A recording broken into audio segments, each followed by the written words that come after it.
Hello दोस्तों, आप सभी का स्वागत है अपने YouTube channel HR teacher academy पर। आज हम लोग पढ़ेंगे कुछ महत्वपूर्ण पॉइंट जो सीटेट और बीटेट और टीटेट में जो पूछे जाते हैं। ठीक है, तो इससे पहले हम 2 वीडियो हिंदी पेडागोजी का बना चुके हैं, आप प्लेलिस्ट में जाके देख सकते हैं। तो आज हम लोग देखते हैं कि सम इम्पोर्टेंट पॉइंट्स किस तरह पूछा जाता है। तो जब आप क्वेश्चन पढ़ेंगे और क्वेश्चन पढ़ते ही आपको आंसर दिख जाना चाहिए, वैसे पॉइंट को हम आज लेके चलते हैं। ठीक है, तो आप क्वेश्चन पढ़िए और उसका प्राथमिक स्तर पर शिक्षा माध्यम मातृभाषा होना चाहिए। जब प्राथमिक विद्यालय जाते हैं प्राइमरी लेवल का, तो 1 से लेके 5 तक जो हम लोग पढ़ते हैं और उसमें वो भाषा होना चाहिए मातृभाषा, जो वो भाषा जानते हैं, यानी घर की भाषा को क्या कहेंगे, मातृभाषा। जो बच्चे घर में जिस लैंग्वेज को वो जानते हैं उसी लैंग्वेज में जो है स्कूल में क्या करना चाहिए, उसको शिक्षा देनी चाहिए। ठीक है, तो प्राथमिक स्तर पर जो शिक्षा माध्यम मातृभाषा में होना चाहिए और स्कूल आने से पहले ही भाषाई पूंजी से लैस होते हैं। क्या होते हैं? भाषाई पूंजी से लैस होते हैं। बच्चे जो है भाषा से परिपूर्ण है, भाषा वो जानते हैं और उसी जो जानते हैं उसी में उसको क्या देना चाहिए, शिक्षा देना चाहिए। तो प्रत्येक विद्यालय प्राइमरी लेवल का 1 to 5 में जो भाषा जानते हैं बच्चे, उसी भाषा में बच्चे को क्या करना चाहिए, शिक्षा देनी चाहिए। क्यों? उसमें ज्यादातर वो सीखेंगे और ज्यादातर वो प्रोग्रेस में होंगे। लेकिन अब छोटे बच्चे को डायरेक्ट स्कूल में आके उसको क्या करेंगे, द्वितीय भाषा सिखाएंगे, तो ये इम्पॉसिबल है, वो ज्यादा सीख नहीं पाएंगे। इसीलिए अब चाहिए हर टीचर्स को, हर विद्यालय को कि बच्चे को अपने भाषा में ही क्या दे, वो शिक्षा दे। कहाँ तक? प्राइमरी यानी प्रारंभ अवस्था में। ठीक है, उसको क्या प्राइमरी लेवल पर पहले ही प्राथमिक स्तर पर जो है वो भाषा किसमें देनी चाहिए, शिक्षा देनी चाहिए, अपनी मातृभाषा में। तो स्कूल आने से पहले ही क्या होनी क्या है, पूंजी से वो लैस है, यानी परिपूर्ण है, भाषा वो जानते हैं, घर की भाषा जानते हैं। इसीलिए उसी भाषा में उसको कुछ दिन जो है 2 साल 3 साल उसी भाषा में उसको देनी चाहिए, जो वो बेहतरीन सीख सकते हैं। एक है समाज सांस्कृतिक परिवेश में अर्थ ग्रहण करना।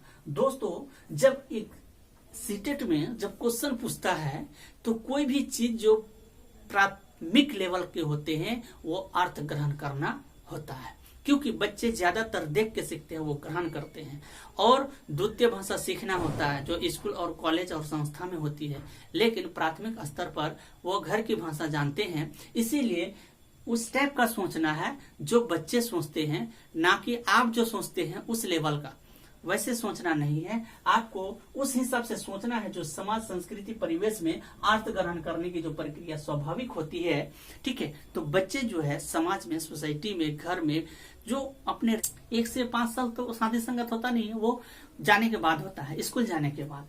लेकिन एक समाज में, संस्कृति में जो परिवेश है, घर के जो परिवेश है, वो क्या होता है, अर्थ ग्रहण होता है। उसको देख के जो सीखते हैं वो क्या करते हैं, ग्रहण करते हैं, वो स्वाभाविक होती हैं हर बच्चे में। भाषा अर्जन सहज और स्वाभाविक होता है। भाषा अर्जन क्या होता है, सहज और स्वाभाविक होते हैं कि हर बच्चा वो अपने आप उस चीज को क्या करते हैं, ग्रहण कर लेते हैं। ये हर बच्चे का स्वाभाविक है। तो भाषा अर्जन सहज और स्वाभाविक होता है। लिखना एक प्रकार का क्या है, संप्रेषण है। लिखना क्या है, एक प्रकार का संप्रेषण है। संप्रेषण का मतलब होता है बातचीत। जैसे हम बात कर रहे हैं को और सारे बातें करनी है, ठीक है, और बात करते समय अगर नहीं है, मोबाइल आपके पास नहीं है, तो हम क्या करते हैं, लिख कर उसको क्या करते हैं, एक लेटर पैड में लिख के हम उसको किसी के जरिए से हम भेज देते हैं। तो लिखना भी एक प्रकार का क्या है, एक संप्रेषण है, बातचीत है। तो लिखना एक प्रकार का क्या है, बातचीत है। तो कक्षा 1 और कक्षा 2 में पढ़ने का प्रारंभ अर्थ से होना चाहिए। क्लास 1 और क्लास 2, ठीक है, किस भाषा में होनी चाहिए, वो अर्थ ग्रहण होना, अर्थ से होना चाहिए। तो कक्षा 1 और कक्षा 2 में भाषा जो है क्या होना चाहिए, पढ़ने का प्रारंभ जो है अर्थ ग्रहण होना चाहिए। ठीक है, तो अर्थ ग्रहण जो है आपको ऑप्शन में देखने के लिए मिलेगा। ठीक है। एक भाषा की सबसे छोटी इकाई को क्या कहते हैं? स्वनिम कहते हैं। तो भाषा की सबसे छोटी इकाई को स्वनिम कहते हैं। क्या कहते हैं? स्वनिम कहते हैं। तो भाषा की सबसे छोटी इकाई को स्वनिम कहते हैं। बच्चे प्रारंभ से ही बहुभाषिक होते हैं। बच्चे भाषा वो जानते हैं, ठीक है। वो बच्चे जो प्राथमिक लेवल का बच्चे जो है कम से कम वो 5000 शब्द जानते हैं, सीख जाते हैं 5 साल में, ठीक है। 5 साल 6 साल में स्कूल जाते जाते जो है उसके पास बहुभाषिक होती है, हर भाषा का परिचय तक। अब पढ़ना कौशल में अर्थ ग्रहण का सर्वाधिक महत्वपूर्ण है।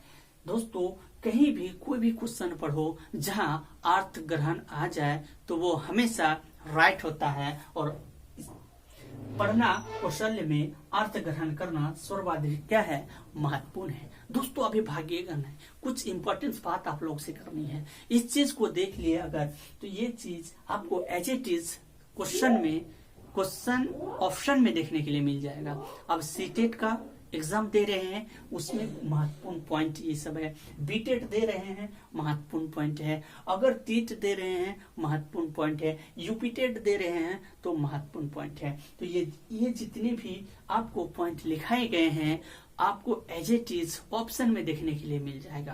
दो स्तर पर शिक्षा मध्यम मातृभाषा होना चाहिए। स्कूल आने से पहले ही भाषाई पूंजी से लैस होते हैं। समाज संस्कृति परिवेश में अर्थ ग्रहण करने की प्रक्रिया स्वाभाविक होती है।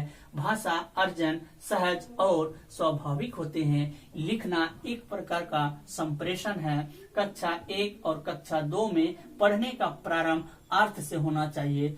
भाषा की सबसे छोटी इकाई स्वनिम है। बच्चे प्रारंभ से ही बहुभाषिक होते हैं। पढ़ना कौशल में अर्थ ग्रहण करना सर्वाधिक महत्वपूर्ण है। तो ऐसे आपको पॉइंट बहुत सारे हैं और ठीक है। अगर आपको इसका नोट्स चाहिए, पीडीएफ चाहिए तो आप नंबर दिया हुआ है थंबनेल में, आप जाके उस नंबर पे कांटेक्ट कर सकते हैं। और एक बात कि क्वेश्चन जो है आपको 3 टाइप से पूछते हैं। कितने टाइप से? 3 टाइप से पूछते हैं। कौन सा क्वेश्चन पूछेंगे 3 टाइप, इस चीज को समझ लीजिए दोस्तों, बिल्कुल ही आसान हो जाएंगे आपके लिए टीचर्स का। अगर आप कैसे इस चीज को समझ लेते हैं, क्वेश्चन आपको 3 टाइप का पूछेगा। एक नेगेटिव पूछेगा, एक पॉजिटिव पूछेगा और एक संतुलन करके पूछेगा। इस चीज को कैसे संतुलन, इस चीज को देखते हैं। जैसे ऑप्शन एक क्वेश्चन दिया हुआ रहेगा, उसमें से चारों के चारों सही रहेंगे तो वह क्वेश्चन जो है आपको तुलना करना है वो सबसे ऑप्शन जो कौन सा बेहतर होता है, ठीक है। लेकिन बच्चे के हिसाब से सोचना है, आपके हिसाब से नहीं सोचना है। बच्चे कैसे सोचेंगे और कैसे जवाब देंगे उस चीज को देखते हैं। तो ऑप्शन 4 रहेगा तो चारों में चारों सही रहेगा, उसमें से जो ब्रांड होगा वही आंसर होगा आपका, ठीक है। तो तुलना करना है कि कौन सा होगा। 4 ऑप्शन दे देगा, चारों में चारों क्या होगा? सही होगा। उसमें से आपको चूज करना है कौन सा ज्यादा है, यानी व्यापक है, यानी ऑल ओवर है बच्चे के अंदर, उस ऑप्शन को चूज करेंगे, ठीक है। तो क्वेश्चन में मैं बता दूंगा कि कैसे चूज करना है। जब हम प्रीवियस क्वेश्चन बनवाएंगे तो आप खुद ब खुद जितने भी पढ़ाए हैं इस चीज को, हिंदी पेडागोजी हो या फिर आपका सीडीपी हो, ठीक है, इन्वायरमेंट हो, ये सारी चीज जब हम पूरा क्लियर कर देंगे, प्रीवियस क्वेश्चन को लेके चलेंगे और उस चीज में आपको समझ में आ जाएगा, ठीक है। फर्स्ट बात समझ में आती। दूसरी सेकंड बात क्या है कि आपको एक नेगेटिव दे देगा और 3 पॉजिटिव देगा, उसमें से आपको नेगेटिव वाला चुनना है कि कौन सा ऑप्शन नेगेटिव है, ठीक है। और तीसरी बात यह है कि आपको तीनों के तीनों नेगेटिव दे देगा और एक पॉजिटिव देगा, उसमें से तुलना करना है कि तुलना से चुन सकते हैं कि 3 नेगेटिव है और एक पॉजिटिव है तो वो पॉजिटिव पूछेगा कि कौन सा इसमें से सही है, ठीक है। तो आई थिंक तीनों चीज समझ गए होंगे और हम जब प्रीवियस क्वेश्चन बनाएंगे उस चीज को आप सॉल्व हो जाएगा।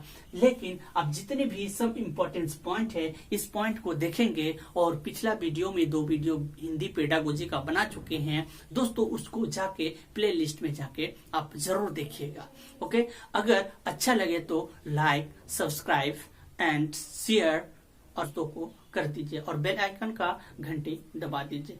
तब तक के लिए फिर नेक्स्ट वीडियो में मिलते हैं। जय हिंद।